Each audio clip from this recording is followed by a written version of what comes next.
தந்தை, மகன், தூய ஆவியின் பெயராலே ஆமீன்.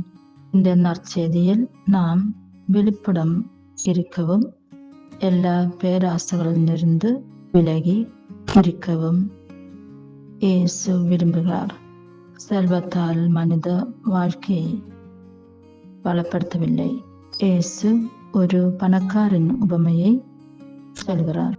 அவரது அறுபதை அதிகரிக்க போது அவற்றை செனிக பெரிய களஞ்சியங்களை கட்டி தனது ஆத்மாவிடம் சாப்பிடு, குடி, கலவரங்கள் கழிச்சியாக இரு என்றார்.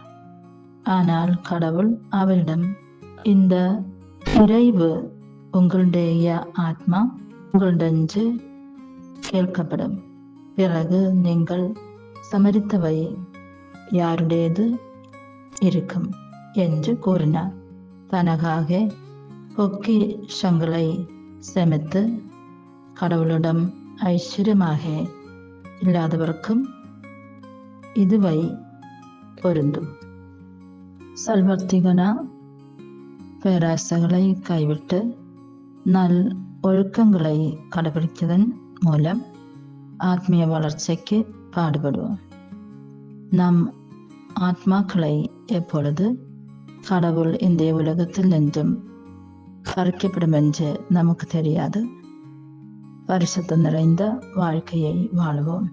நம்மிடம் இருப்பதை மற்றவர்களிடம் பகிர்ந்து கொடுப்போம்.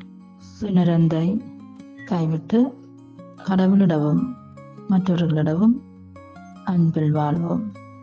பிதாவாகிய கடவுள் நம் ஒருவருக்கும் அப்பாறு செய்ய அருளை வழங்குவார் என்று ஜெபிப்போம்.